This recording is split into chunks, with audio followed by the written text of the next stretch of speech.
HappiLeeErin, and it's time for another 2014 winter anime season first impression. Today I'm going to be talking about an anime series that I have been raving about how excited I am for. It's all over the Twitters and the Tumblrs and the social media. The anime I'm talking about is Pupa, and Dazza was just talking to me on Skype after Manga Pod and telling me how to actually pronounce that, because I keep wanting to say Pupa. It's not Pupa, you guys. It's not. Pupa follows brother and sister duo Yutsu and Yume. One day as Yume is walking home from school, she is warned by a mysterious lady dressed in all black that she should get home before she sees the red butterflies. Ooh, foreshadowing, Though, does it count as foreshadowing if the thing it's foreshadowing happens like 15 seconds after it's foreshadowed?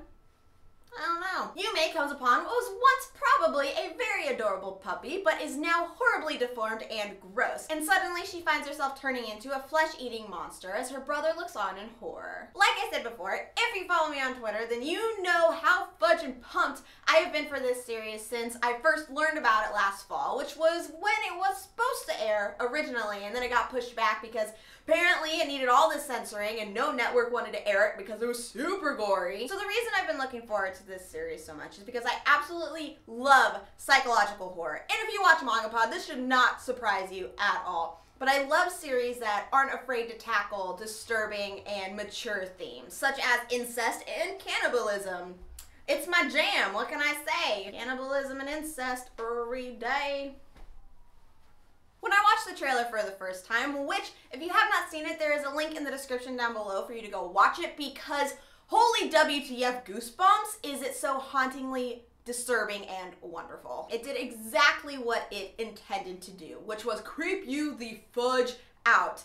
But it did it in a way that was so intriguing that you wanted to watch more of it. However, like tons of people have said, the anime hasn't exactly lived up to the trailer thus far. The series looks okay for how minimalistic it is, and I actually love the use of watercolors for the background. This creative choice allows for the haunting beauty of the red butterflies to stand out, and the musical score's simplicity and creepy stings does a good job of setting the tone for the anime. The episodes are 4 minutes long, about 3 if you remove the time dedicated to the intro and outro, and this works pretty well for the first episode because it leaves you wanting more, teasing you with that same strange intrigue that the trailer promised. It does a good job of giving the viewer information as well as establishing the relationship between Yutsu and Yume. Not to mention, the scene where Yume literally explodes in blood into a grotesque monster has at least enough gas factor to shock somebody. However, by the time you finish watching the second episode, you realize that this is not a story that can be effectively told in 4-minute spurts, because this limits how much story and character development can happen at a decent pace. Pacing is incredibly important when it comes to telling a good horror story,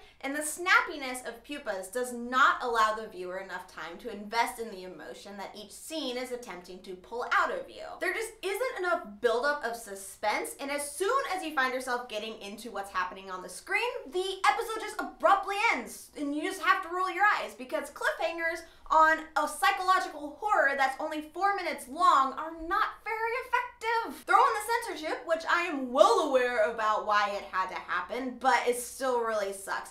And Pupa is lacking a great deal that's preventing it from being as powerful of a psychological horror as it could be. Something else that I do need to talk about is I think I completely spoiled myself by reading the manga ahead of watching the anime. Not because I'm upset that I now know what's going to happen, but because of how much more information we get in the manga, which is again attributed to the anime's unfortunate length. We get a background into the two's childhood that is almost more disturbing than a flesh-eating monster, and it's a pivotal reason as to why the brother and sister are so reliant on one another, which is incredibly important in the long run. Not just because of incest reasons, but because of actual plot emotional reasons. Thus far in the anime, it's been practically glossed over. We're told in approximately 45 seconds that the two were abused by their father, and while the teddy bear motif is just as eerie in the anime as it was in the manga, the quickness of the scene loses impact, especially when you take into consideration the underlying theme that sometimes humans are the most terrifying monsters of all. I'm not gonna say anything more on the manga, but I highly recommend it if you're interested in Pupa and feeling incredibly disappointed in the anime so far. Major trigger warning though, because there is detailed mental and physical abuse as well as nauseatingly detailed gore. I loved it, but it deserves a warning. Trust me. All in all, Pupa has an intriguing setup, but the episode lengths stop it from having impressive storytelling considering the premise and themes. It's a series that would be best to marathon once it's finished, which I will definitely be doing because the trailer was still one of my favorite things ever, and I am interested to see if they can pull off the manga story in the long run. I don't think so. I don't think they'll be able to, but I still want to see if they do. Honestly, I think the series would have been much better if it had been adapted as like a 3-part OVA or a movie. But that's just my opinion, but that's what I think, and it would also not have that censorship. Seriously, guys, go and read the manga. It's pretty great. But if you would like to watch this series, there is a link in the description down below to take you to get a free 14 days. It's 14, that's what I meant to say. 14-day trial of a Crunchyroll Premium membership, which means you can watch Pupa in 1080p without ads as it airs. It's pretty sweet. Okay, guys, it's for my first impression of Pupa. Thank you so much for watching. If you would like to watch the other winter first impression that I've done this season, which is Hamatora, there's a link in the description down below, or, you know, I can put an annotation up here. Let's put it where the stupid light string is that I keep on hitting. If you would like any more of my weirdness, you can find me on all of the social medias: Instagram, Tumblr, Twitter, Facebook, my anime list, Crunchyroll profile, Hummingbird. All of them are in the links down below. There are the script links. You know, I'm never gonna get that right. I'm just gonna give up. I'm never gonna be able to do it. I hope you guys are having a fantastic day, and I'll talk to you later. What's going on? Bye-bye.